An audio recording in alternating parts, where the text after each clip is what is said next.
Bismillahirrahmanirrahim. Assalamualaikum warahmatullahi wabarakatuh. Perkenalkan, nama saya Waude Masyani. Saya dari kelas B4. Di sini saya akan mempresentasikan hasil kerja kami, yaitu interaksi obat dan senyawa lain.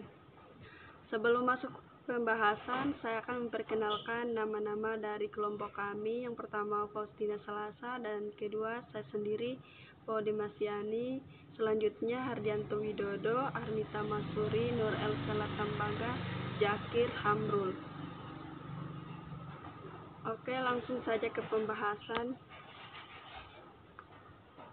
Oke, di mana di sini ada pengertian interaksi obat, di mana interaksi obat ini suatu obat dapat mengubah efek dari suatu obat yang diberikan secara bersamaan atau hampir bersamaan, seperti obat dengan makanan, obat dan minuman, atau obat dan zat kimia lain, atau obat yang lainnya.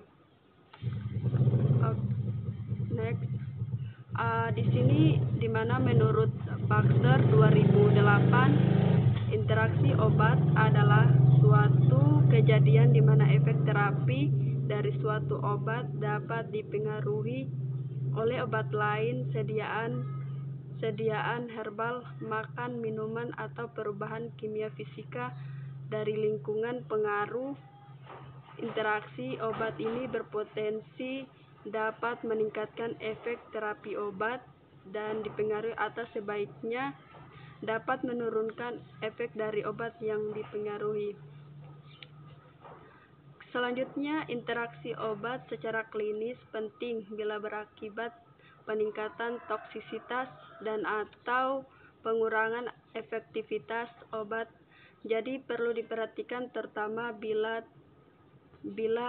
menyangkut obat dengan batas keamanan yang sempit.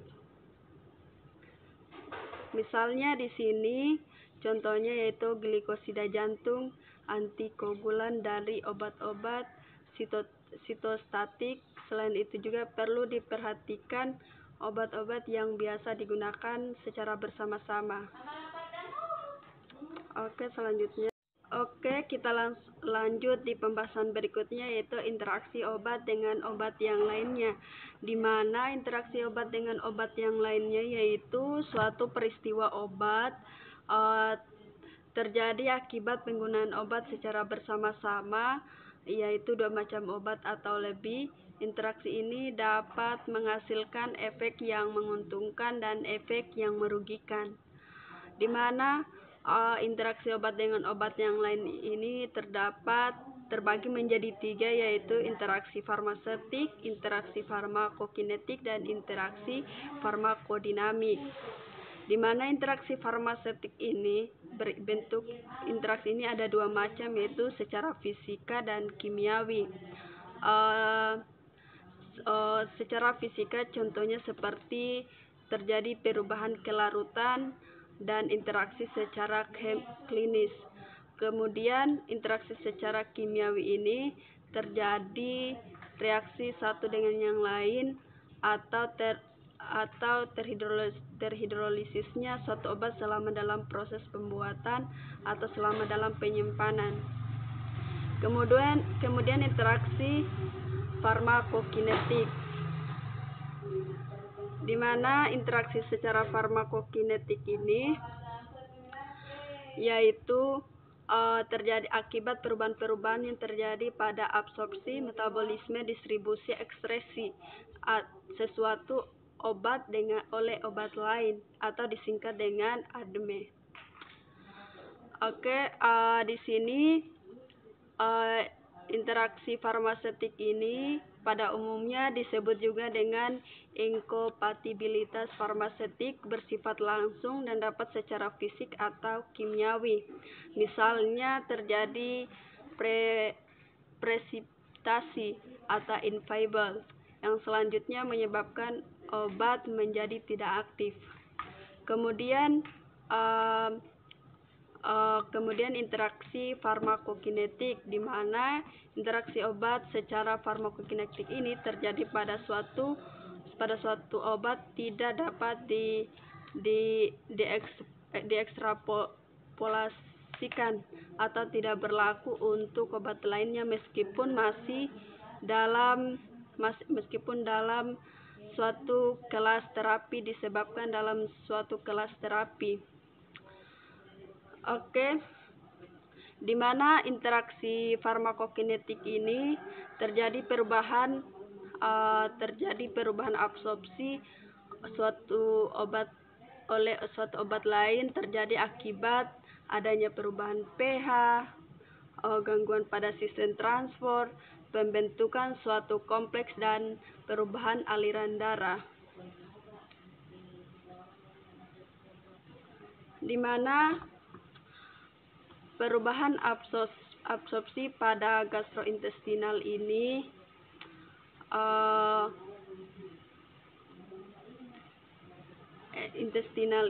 di mana perubahan pH terjadi cairan gastrointestinal, misalnya peningkatan pH karena adanya antasida, penghambat H2 ataupun penghambat pompa proton akan menurunkan absorpsi basa lemah, misalnya ketokonazol, intrakonazol, dan akan meningkatkan absorpsi obat-obat asam lemah, misalnya glibenclamid, glipizid, atau tolbutamid. Kemudian gangguan pada sistem transport, di mana gangguan pada sistem transport ini mekanisme interaksinya melalui penghambatan transport aktif gastrointestinal, misalnya grapefruit jus grapefruit, yaitu suatu inhibitor protein transporter, di mana akan menurunkan bioavailabilitas beta blocker dan beberapa antihistamin, misalnya fexofenadin jika diberikan bersama-sama. Kemudian pembentukan suatu kompleks di mana pembentukan suatu kompleks ini adanya perubahan flora usus, misalnya akibat penggunaan antibiotik berspektrum luas yang mensupresi flora usus, dapat menyebabkan menurunkan konversi obat menjadi komponen aktif. Yang selanjutnya itu terjadi perubahan aliran darah. Interaksi farmakokinetik tadi ada juga terjadi karena pergeseran ikatannya dengan protein plasma, kemudian biotransformasi, selanjutnya perubahan ekskresi, di mana pergeseran ikatannya dengan protein plasma, di mana suatu interaksi terjadi bila suatu obat menggeser obat lain dari tempat ikatannya dengan protein plasma, sehingga kadar obat yang bebas di dalam darah meningkat. Akibatnya efek tersebut bertambah. Kemudian biotransformasi, di mana obat terutama terjadi di mikrosoma sel hati. Mikrosoma ini sangat peka terhadap aksi obat, berarti produksi enzim-enzimnya dapat bertambah atau berkurang. Selanjutnya perubahan ekskresi, di mana mekanisme interaksi obat ini dapat terjadi pada proses ekstraksi melalui empedu dan pada sirkulasi enterohepatik, sekresi tubuli ginjal, dan karena terjadi perubahan pH urin. Kemudian interaksi farmakodinamik, kemungkinan yang dapat terjadi yaitu obat-obat tersebut menghasilkan kerja yang sama pada satu organ sinergisme. Kemudian kedua, obat-obat tersebut kerjanya yang bertentangan atau antagonisme. Ketiga, obat-obat tersebut bekerja independen, pasti dua tempat terpisah. Di mana interaksi farmakodinamik ini adalah interaksi antara obat yang bekerja pada sistem reseptor, kemudian tempat kerja atas sistem fisiologik yang sama sehingga terjadi efek yang adaptif, sinergistik, dan antagonistik tanpa perubahan kadar plasma atau profil farmakokinetik lainnya.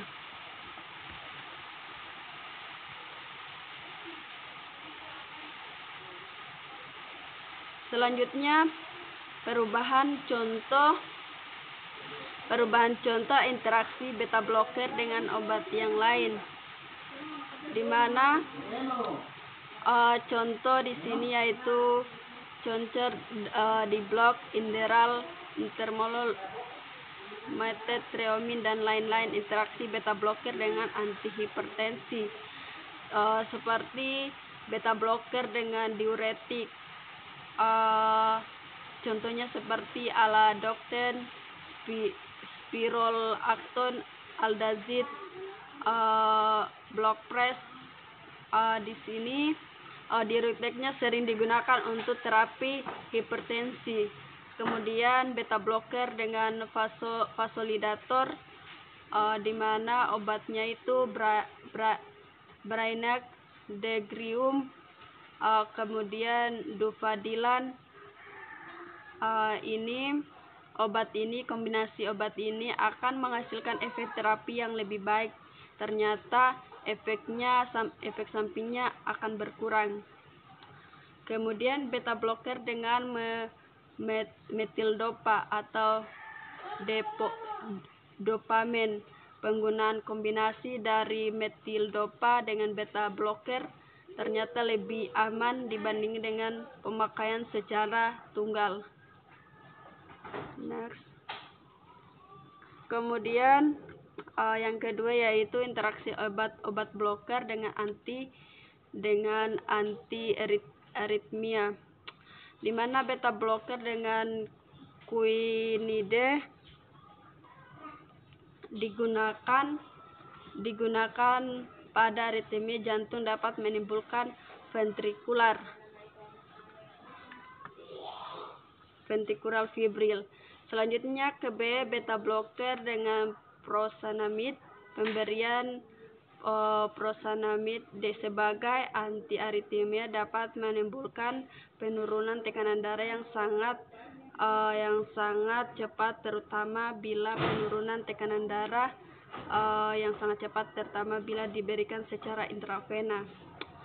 Kemudian interaksi beta blocker dengan antidepresan. Pemberian antidepresan misalnya derivat trisilis dan derivat.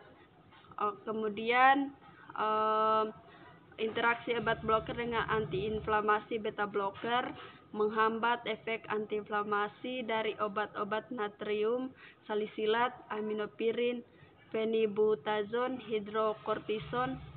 Selanjutnya, interaksi beta blocker dengan antiangina. Gangguan kedua, obat ini menghasilkan sinergisme.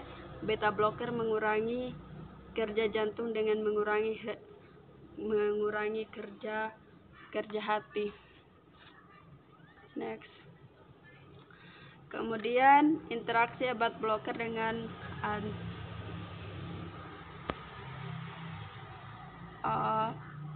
selanjutnya berikut ini beberapa contoh interaksi obat dengan obat yang lain. Yang pertama, contohnya seperti antihistamin sering diberikan dalam obat flu atau obat batuk. Kombinasi antihistamin dengan obat-obat penenang atau obat-obat yang bekerja menekan sistem saraf pusat seperti luminal dan diazepam harus dihindari, sebab kombinasi ini dapat mengadakan potensi sehingga dapat terjadi penekanan sistem saraf pusat secara berlebihan. Kedua, contohnya seperti obat antibiotik. Rifampicin dapat mengurangi efektivitas dari berbagai pil kontrasepsi. Kombinasi rifampicin pil KB ini juga dapat meningkatkan resiko terjadinya pendarahan. Kemudian contoh yang lainnya seperti obat norit sering dipakai untuk mengurangi kembung dan diare, tapi norit ini bersifat menyerap racun dan zat-zat lainnya di lambung. Oke, next. Kemudian interaksi obat dengan makanan, di mana pada prinsipnya interaksi obat dengan makanan dapat menyebabkan dua hal penting. Interaksi di mana makanan atau minuman dapat mengurangi atau bahkan menghilangkan khasiat atau manfaat obat, baik melalui penghambatan penyerapannya atau dengan mempengaruhi metabolisme atau distribusi obat tersebut di dalam tubuh. Selanjutnya, golongan obat yang harus diperhatikan antara lain yaitu obat antibiotik. Contohnya seperti eritromisin, jangan dikonsumsi bersama dengan jus buah-buahan atau anggur yang menurunkan efektivitas obat, atau tetrasiklin dengan susu dapat mengurangi efektivitas obat dan juga menurunkan absorpsi vitamin C. Kemudian antidepresan atau inhibitor makanan dengan kadar tiramin yang tinggi seperti daging yang diproses, bir dan anggur dapat menyebabkan krisis hipertensi atau gangguan tetrasiklik. Banyak makanan terutama daging, ikan, dan makanan kaya vitamin C dapat menurunkan penyerapan obat. Selanjutnya, obat golongan antikonvulsif yaitu dilatin, fenobarbital meningkatkan resiko anemia dan masalah berhubungan dengan saraf karena defisiensi folat dan vitamin B lainnya. Kemudian obat asma, di mana obat asma contoh obatnya itu pseudoephedrine. Hindari mengonsumsi kafein karena dapat meningkatkan rasa cemas dan gelisah. Kemudian tukak pepti, contoh obatnya itu antasida untuk mendapatkan manfaat maksimal konsumsi obat 1 jam setelah makan. Kemudian tranquilizer, contoh obatnya itu benzodiazepin, tidak boleh dikonsumsi dengan alkohol. Kafein dapat meningkatkan kecemasan dan mengurangi efektivitas obat dan menghilang rasa sakit. Kemudian obat laksatif, di mana contoh obatnya yaitu gemfibrozil. Hindari makanan yang berlemak karena dapat menurunkan efektivitas obat dalam menurunkan kolesterol. Kemudian kesembilan yaitu anti jamur. Contoh obatnya fluvastatin, lovastatin, pravastatin. Hindari minum alkohol karena dapat meningkatkan risiko kerusakan hati. Kemudian selanjutnya interaksi obat dengan minuman, di mana interaksi obat yang dimaksud di sini adalah interaksi obat dengan minuman berupa teh, susu, kopi, dan alkohol. Contohnya seperti di sini, teh mengandung senyawa tanin yang dapat mengikat berbagai senyawa aktif obat sehingga sukar diabsorpsi diserap dari saluran pencernaan. Kemudian susu mempunyai sifat penghambat absorpsi zat-zat aktif tertentu terutama antibiotika. Kemudian interaksi obat dengan minuman ini, tidak semua obat tidak baik dikonsumsi bersama dengan seperti susu. Ada beberapa obat juga terutama yang bersifat mengiritasi lambung justru dianjurkan untuk diminum bersama susu atau pada waktu makan. Gunanya agar susu atau makanan tersebut dapat mengurangi efek iritasi lambung dari obat yang dikonsumsi. Walaupun susu atau makanan dapat sedikit mengurangi daya kerja obat tersebut, namun efek perlindungan terhadap iritasi lambung lebih bermanfaat dibandingkan dengan efek penurunan daya kerja obat yang sangat sedikit. Terus bagaimana dengan kopi? Kopi sebagaimana kita ketahui mengandung kafein, di mana kafein ini bekerja merangsang susunan saraf pusat. Jadi agar efek stimulan terhadap susunan saraf pusat tidak berlebihan, hindari mengonsumsi bahan-bahan yang mengandung kafein seperti kopi, teh, coklat, minuman Coca-Cola, dan ada beberapa merek minuman berenergi. Di mana alkohol juga akan meningkatkan risiko pendarahan lambung dan kerusakan hati jika dikonsumsi bersama obat-obat penghilang rasa sakit seperti paracetamol atau acetaminophen. Kemudian alkohol juga dilarang diminum bersama dengan obat-obat penurun tekanan darah tinggi atau golongan beta blocker seperti propranolol. Dikombinasi alkohol, propranolol dapat menurunkan tekanan darah secara drastis dan membahayakan. Di sini dimana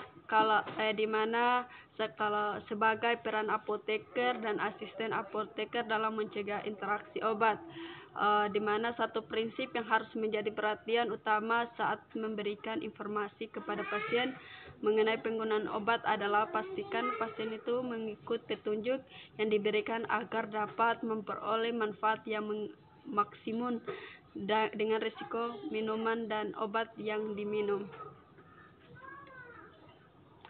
Oke, itulah presentasi dari kelompok kami. Lebih dan kurangnya mohon dimaafkan. Wabillahi taufik walhidayah. Wassalamualaikum warahmatullahi wabarakatuh.